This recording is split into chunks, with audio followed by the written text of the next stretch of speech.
할렐루야, 6월 10일 목요일 새벽 묵상입니다. 오늘 우리에게 주신 하나님의 말씀은 예레미야 15장 10절에서 21절 말씀입니다.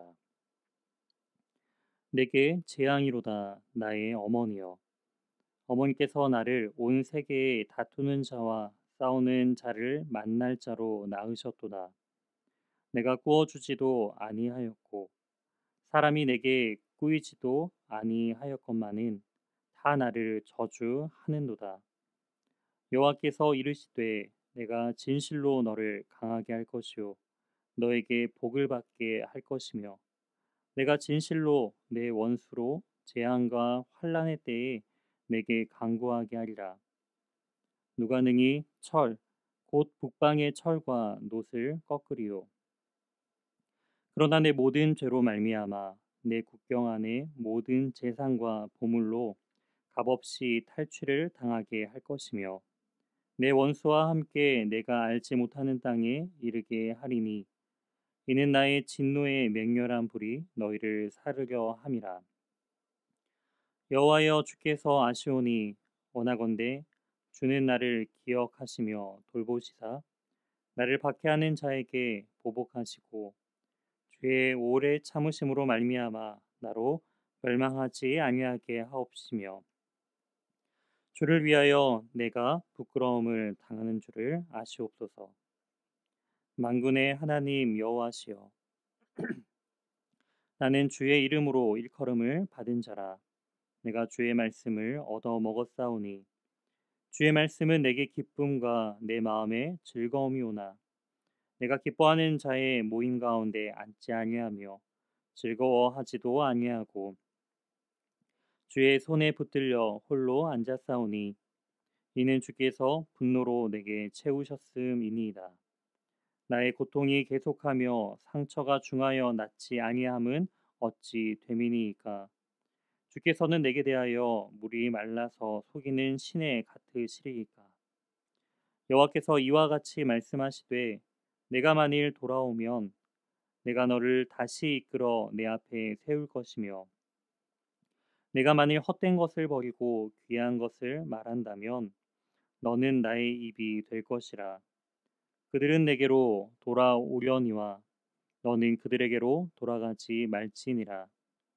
내가 너로 이 백성 앞에 견고한 녹선벽이 되게 하리니 그들이 너를 칠지라도 이기지 못할 것은 내가 너와 함께하여 너를 구하여 건짐이라. 여호와의 말씀이니라. 내가 너를 악한 자의 손에서 건지며 무서운 자의 손에서 구원하리라. 아멘. 오늘 본문을 중심으로 기쁨과 소망을 주시는 말씀을 먹자라는 제목으로 하나님의 말씀 증거하도록 하겠습니다. 오늘 함께 읽은 이 본문의 단락은 예레미야가 하나님 앞에 또한 탄원하는 그러한 내용들이 담겨져 있습니다. 예레미야는 하나님의 말씀을 증거하는 사역을 하면서 이 유다 백성들로부터 많은 상처를 입고 있음을 알 수가 있습니다.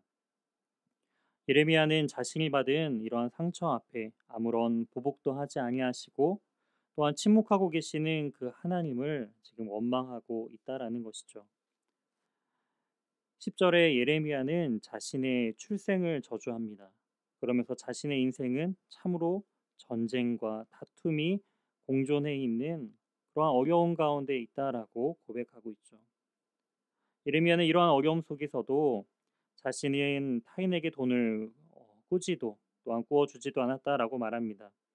이것은 어떠한 고리대금 업을 업으로 삼거나 또한 사람들로 하여금 그런 돈으로서 사람들을 채무인으로 취급하며 또한 어떤 율법을 어기지 아니하고 하나님의 말씀대로 살았음을 또한 증거하고 있는 부분입니다. 이러한 예레미야의 말에 하나님께서는 11절에 이렇게 말씀하시죠. 여호와께서 이르시되 내가 진실로 너를 강하게 할 것이요 너에게 복을 받게 할 것이며. 그래서 강하게 하다라는 것은 바로 구원하다라는 의미입니다. 내가 너를 구원하고 너에게, 여기서 복이라고 번역된 말은 토부, 즉 선함, 하나님의 선하심을 강조하고 있다라는 것이죠. 즉 하나님께서 이 예레미야를 구원하시며 또한 예레미야를 선한 길로 인도하실 것이다라는 것을 또한 말씀해 주고 계십니다. 그러면서 하나님의 그런 심판은 반드시 임할 것을 11절에 강조하고 계시죠. 누가 능히 곧 북방의 철과 놋을 꺾으리요. 여기서 말하는 북방의 철과 놋은 이제 유다 민족들을 심판할 이 바벨론을 상징하고 있습니다. 결국 이스라엘 이 유다 백성들의 죄로 말미암아 그들이 모은 재산과 보물은 오히려 그것으로 말미암아 하나님의 그 심판이 임하게 되는 그 결과를 초래하게 될 것을 하나님께서는 다시금 강조하고 있습니다.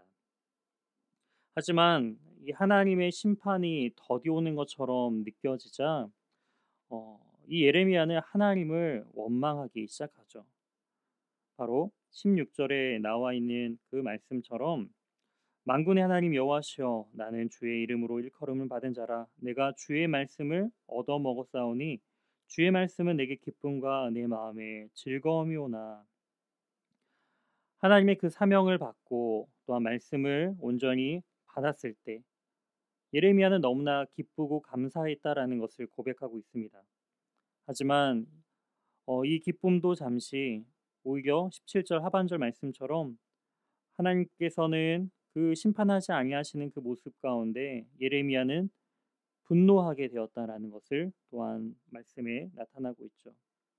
예레미야는 하나님의 말씀으로 기뻐하던 자였습니다. 17절 상반절에 나와 있는 것처럼 그 기뻐하는 자의 모임 가운데 즉 사람들의 그 기쁨의 자리 가운데 인간적인 기쁨을 추구하지 않고 하나님의 말씀을 전하는 데 있어서의 그 기쁨을 누렸지만 하나님의 그 심판이 더디오자 자신은 거짓 선지자로 여기는 그 사람들의 모습 가운데 수많은 그러한 괴로움과 고통을 지금 당하고 있음을 우리는 이 본문을 통해 알 수가 있습니다.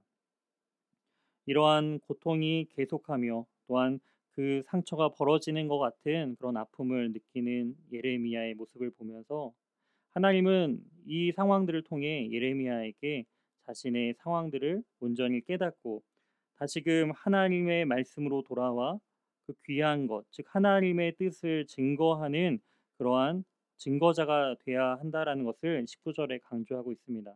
하나님께서는 왜 이러한 말씀을 예레미야에게 하시는 것일까요? 예레미야는 하나님께 순종하는 자였습니다. 어려운 상황 가운데서도 하나님의 말씀을 그 심판을 증거하였던 자였습니다. 하지만 그 예레미야의 내면 깊숙이 하나님의 말씀을 선포하면 사람들이 다시금 회개하고 변화될 것이다라는 그런 기대감을 가지고 있었죠. 하지만 사람들의 반응은 어떠한가요? 오히려 예레미야를 저주하고 거짓 선지자로 몰고 있습니다. 그러한 모습을 보면서 이 예레미야는 하나님께 순종하면서 동시에 사람의 반응을 살피고 사람을 의지하고 기대하고 있었다라는 것을 알 수가 있습니다. 하나님은 이러한 부분들을 예레미야에게 강조하고 말씀해주고 계신 것입니다. 심판이 더디 오는 것은 하나님의 은혜의 표현입니다. 심판받아 마땅할 백성들이 하나님께서 참고 견디시고 예레미야를 통하여 다시 돌아올 것을 기대하고 기다리시는 그 하나님의 마음을 깨달아야 한다라는 것이죠. 이처럼 우리의 인생 속에서도 하나님의 말씀대로 살아가며 또한 하나님의 그 말씀 가운데 기쁨을 누린다 말하지만 우리 인생 가운데 하나님이 더디 일하시는 것처럼 느껴지고 때로는 우리의 원수들이 더 잘 되는 그 모습 가운데 우리도 원망할 수가 있습니다. 하지만 하나님께서는 그런 사람의 반응이나 환경을 바라보며 하나님께 원망하는 인생이 아닌 하나님을 끝까지 신뢰하고 하나님의 마음을 깨달아 하나님의 말씀 안에서 참된 기쁨과 즐거움을 회복할 것을 또한 이 본문을 통해 말씀해 주고 계십니다. 이처럼 오늘 하루도 그 하나님의 마음을 깨닫고 인내하며 또 하나님과 동행하는 복된 인생을 살아가는 저와 우리 귀한 연희교회 모든 성도님들 되시길 주님의 이름으로 소망합니다. 함께 기도하시겠습니다. 하나님 감사합니다. 하나님 우리를 택하시고 주의 자녀 삼으시며 하나님의 말씀으로 기뻐함을 누리는 그런 복된 인생을 살게 하심을 감사드립니다. 주님, 우리가 주님의 말씀으로 온전히 만족하며 참된 평안은 누려야 하지만 때로는 우리의 인생 속에서 하나님의 그 일하심이 더디 느껴지고 또한 우리의 인생 계획들이 온전히 순탄치 아니한 상황 속에서 때로는 하나님의 인도하심을 의심하고 때로는 원망하는 우리의 연약한 모습들을 또한 발견합니다. 하나님 우리를 용서하여 주시고 다시금 주님의 말씀의 그 기쁨을 회복하며 끝까지 주님을 신뢰하는 그런 복된 인생을 살아가는 우리 모두가 될 수 있도록 인도하여 주시옵소서. 이 모든 말씀 살아계신 예수 그리스도의 이름으로 기도드립니다. 아멘. 다음 기도 제목을 가지고 함께 기도하시겠습니다. 오늘 말씀을 기억하며 하나님의 말씀으로 힘입어 고난 중에서도 구원의 소망과 기쁨을 얻게 해달라고 기도해 주시기 바랍니다. 이어서 코로나19의 조속적인 종식과 교회와 모든 성도들의 안전을 위해 기도해 주시기 바랍니다. 세 번째로 박재훈 담임 목사님에게 하나님의 은혜와 능력이 충만하여 연희교회를 잘 이끌어 가실 수 있도록 기도해 주시기 바랍니다. 이어서 최종상 윤명희 선교사님의 사역과 가정을 위해 기도해 주시기 바랍니다. 마지막으로 정종욱 집사님을 위해 기도해 주시기 바랍니다. 뇌경색 치료를 받고 계십니다. 건강이 빨리 회복될 수 있도록 함께 기도해 주시기 바랍니다. 다 같이 기도하시겠습니다.